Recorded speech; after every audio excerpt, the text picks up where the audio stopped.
settle on a lot of things because I have a goal. Not for the faint of heart. If you want to be the best at anything, you're going to be misunderstood. People are not going to, they're not going to get you. It's nice that you've already done the Olympics and now you kind of got like the jitters out. So when I go this year, you've already been there. So it will be like riding a bike. Year 2 of shit. I plan on going until I retire. So you got like at least 10 more of these bitches in you. So, but one at a time.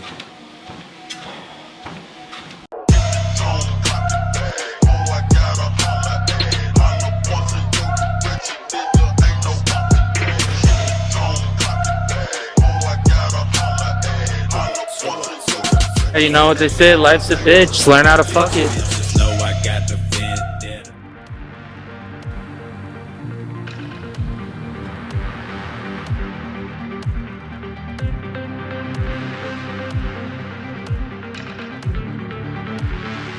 I am 9 weeks out, well 8 weeks out Saturday, so I'm like 8 3/4 weeks out. Really crazy. I dropped down to 238. That's the lowest I've been. Now I'm back sitting at like 242, so 15 pounds above cap. Still got a decent amount. Well, I'm the leanest I've ever been this far out, but I stepped on stage around 220 October 23. Realistically, I think I'll be right around 227 this go. Obviously, I still feel fat, but I'm not supposed to be shredded at 10 weeks out. But yeah, I'm pretty lean, super hyped about that. Have not been on my social media grind, so I just kind of wanted to be leaner so then I could really start pushing content. I'm gonna hit it hard this week. I got Tato for a few days. Expect more of just like cinematic, like, you know, more like you're watching like a show. And then the other segments and the other videos that I'll be dropping are more going to be along the lines of mindset, setting yourself up for success within preps, off seasons, and then we're also going to be doing a lot of training, informative training videos. Most of you, if not all of you, know I am a coach. It's my primary source of income. I've been a full-time coach for going on 4.5 years. As I coach, I'm constantly trying to refine. I'm constantly trying to learn more, get better, make my athletes better. And over the last several months, I've really transitioned into correcting training, getting training content to them, and it's made a huge difference in a lot of my athletes. So I'm going to be extending that information to you guys free, and obviously if you guys want to dive deeper into it, you can hit me up. But we're just wrapping up, taking the dog shit, then we're gonna go hit the gym.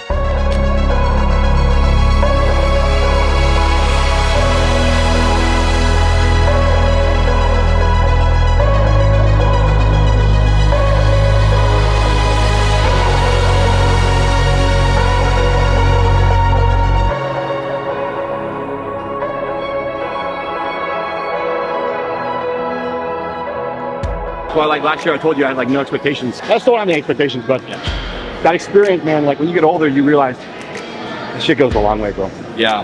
And you're gonna feel the exact same way next prep, bro. Yeah. Well, that's what I was telling Nikki. You were in men's physique for so long. Yeah. You forget that. Yeah. And it's gonna come back. Well, that's what I was telling Nikki. I was like, I'm more excited for next year, not because I'm like looking past all of this, but it's like rookie season, men's physique. And then I take a year off. No, rookie season, classic physique. It's like, and then the year before that, I just did a couple national shows. So I've been like a fucking like rookie, like the new guy in the scene. And it's like, I'm just excited to be like, okay, I've done this, another routine. Like, I right on time too, bro. You're gonna be hitting your prime. Yeah. 20, 28, 29, 30. Yeah. I wish you could just tell all my guys this. Yeah. Like, there's no secret, man. There really isn't. You're like, we do tell all your guys this. They don't believe us. Just take your time.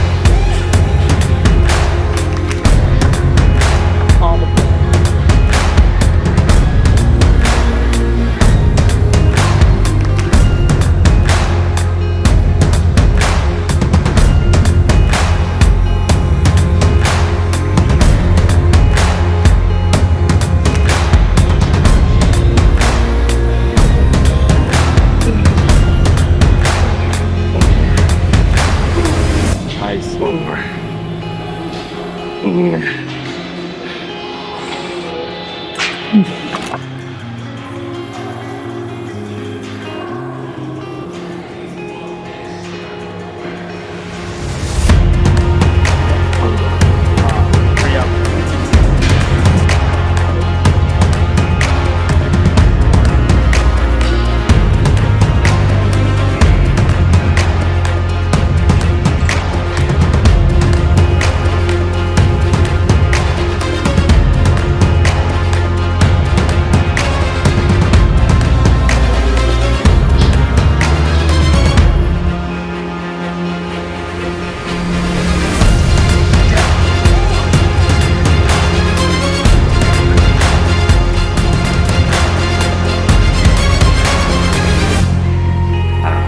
Out on a lot of things. I kind of went back to my OG days of just saying no to a lot of things because I have a goal, and sometimes when you have goals you don't have room for other things, and that's okay.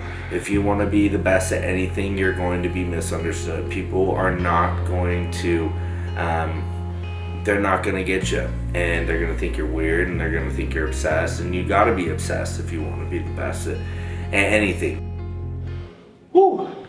For those of you that have been following for a long time, I have a really bad right side. Like I had most of my shoulder replaced, rotator, CCL, labrum, AC joint, bicep tendon. So I've had a ton of issues with it, and we're gonna go in. Dry needling has seemed to be the most efficient. We're actually, this is gonna be a pretty cool one. This is like a 3 out of 10 experience. Tato can attest.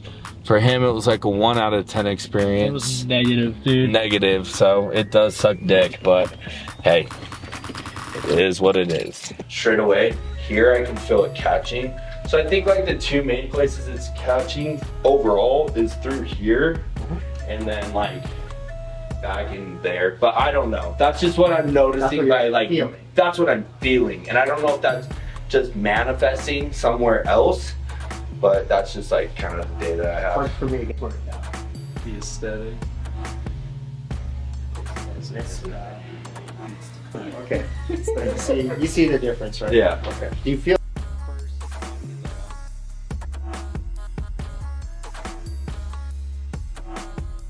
Hold this down. You're gonna push up. So like this way.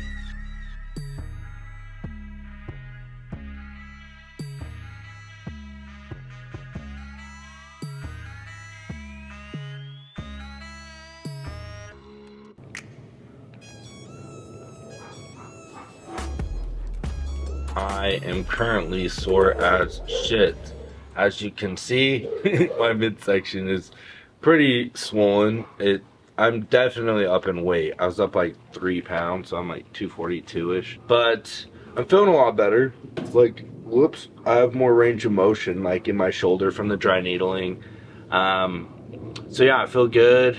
Just have a couple client check-ins to do. Then we're going to head over to the gym around noon, and then we're going to be continuing to work on some of the educational content that I'm going to really try to start pushing. But yeah, gonna shoot some more pictures for Jed North, Axe and Sledge, and then yeah, we'll go from there. I think I have to meal prep today. Also, back to the creamy thing, that thing is a game changer. I should have got one a long time ago.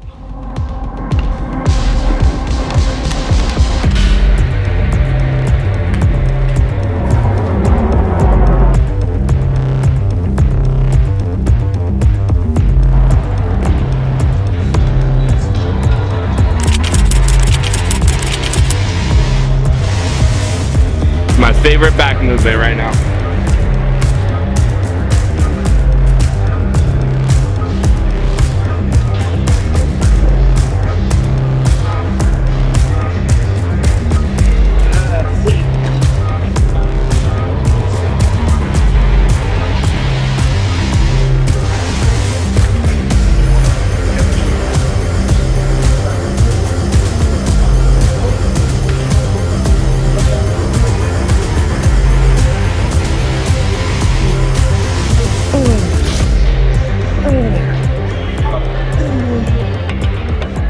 This is one of those ones that second you pick it up, you're like, okay, this is not for the faint of heart.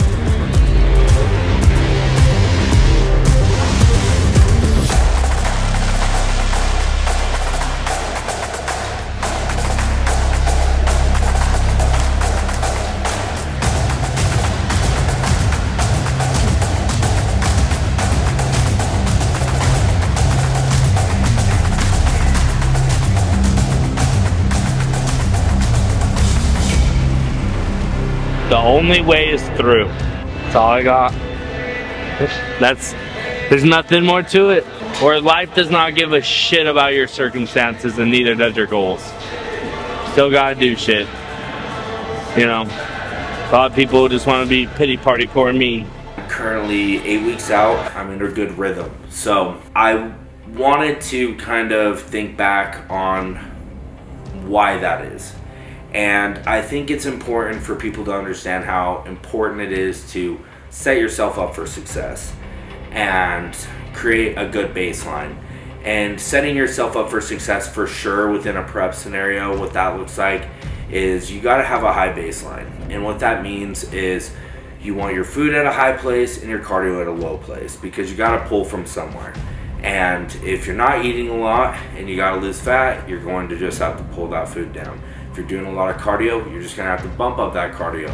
So my goal, being someone who had done no less than 40 minutes of cardio daily for several years, was to get that cardio completely eliminated. So when I started prep, for the first 10 weeks-ish, I was really only walking my dog. So a lot of people are very eager to compete. They're eager to turn pro, get to the Olympia, whatever it may be. But you gotta understand that you can't rush bodybuilding. You can't rush the process of getting your food up. You can't rush the process of adding size. You can't rush the process of cutting down. It all takes time.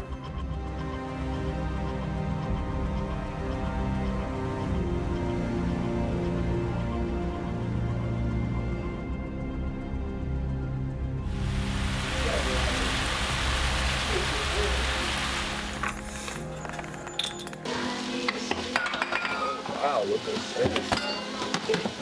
Another scale up here. Just heating up my pre-workout meal. Gonna go train legs. We've been lifting pretty heavy. I think we did like 6 plates last week on leg press, so gonna have another heavy leg press week. And yeah, let's get it. I'm moving to Classic, and that is a huge accomplishment for me. It's something that I've always dreamed of. It's something that I've always desired. My first show, I did Classic in bodybuilding. I won 2 overalls there. I even had Jay Cutler telling me, hey, you should do this. And that's when I really decided, having just the career that I had of needing to be in men's physique and switching on my first national show 2 weeks out, to turning pro a year later after doing my first show, to placing top 10 in pro shows. It's truly humbling to be going back to my roots and being back at a place where I'm feeling competitive again. Leg day. I actually like leg days. They're no longer my least favorite days. Right now my least favorite day is Saturday. So you have dumbbell rows followed by dumbbell RDLs. And that's at the end of the workout. And then I have to go post. It's a fucking blast.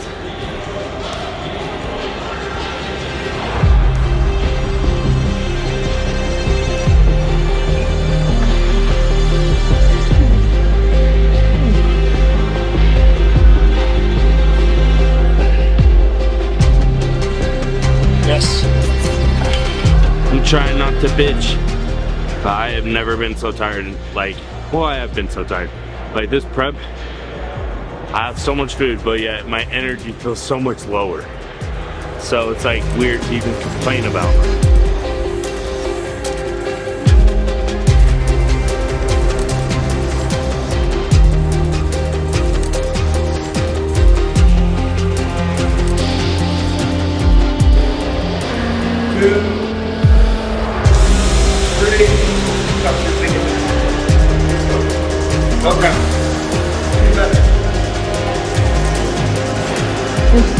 Last one. Let's go. Last one.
You know, every prep, I kind of like to just reflect on different points and reflect, especially back on the last year and a half I've had. Obviously, starting at my show in October, and obviously everything that came from that, not placing how I wanted, not showing up how I wanted. Rhabdo, the ramifications from rhabdo, blowing out my back in December, to, you know, making the jump in January to fully pursue Classic, taking off a full year for the first time in my entire life.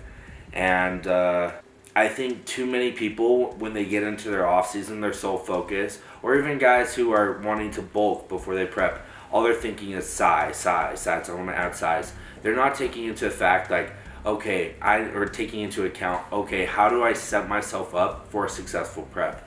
And I think the biggest thing for me, like I said, is getting that baseline to a good spot. The other thing that I've reflected on this prep has been, obviously I'm moving to Classic, and that is a huge accomplishment for me. It's something that I've always dreamed of. It's something that I've always desired. Obviously, it's a new division. Obviously, I don't have a baseline. I don't know what's to come of this. But I have a lot of self-belief and a little bit of delusion, and through all that comes a lot of confidence, and I feel extremely confident in the package that I'll be bringing. I know that I've never had an issue getting in shape, and I'm very happy with the amount of size that I put on. So right now, I'm just lining up perfect days, and as many of you guys have heard me say, bodybuilding is a marathon done in daily sprints. It's just constant execution every day. Every time I have somebody come up to me and they say, hey, how were you able to put on so much size? What were you taking? What did your food look like? What was your training like? Blah, blah, blah, blah, blah. It's not one thing. It's all encompassing. It was 100% effort in every single category, and stacking that and building upon that every single day. Me and Nick, we're still in the gym. We're still increasing our weights every week. Nick's a couple months behind me, but he's right on my tail, so he's keeping me fresh, keeping me training heavy. And yeah, I think people really underestimate the importance of training, and I think everybody thinks that they train really hard, but I encourage you, go find someone to push you. If you haven't been pushed, if you think that you are him, go find someone that is better than you, because obviously lifting with Nick has been the greatest thing that I've done. So anyway, hopefully you guys can pull some good things from this. Just some lessons that I've learned and things that I really tried to apply to my own athletes. Setting that baseline, setting you up for success, creating a good environment to succeed in, because you can't rush this. So be patient, stay disciplined, stack those days, and eventually you'll get your flowers. So I appreciate you guys. Please comment, like, share, subscribe. Let me know what kind of shit you guys want to see. I appreciate you guys for following, and as always, peace out, bitches. It's pretty good. That was my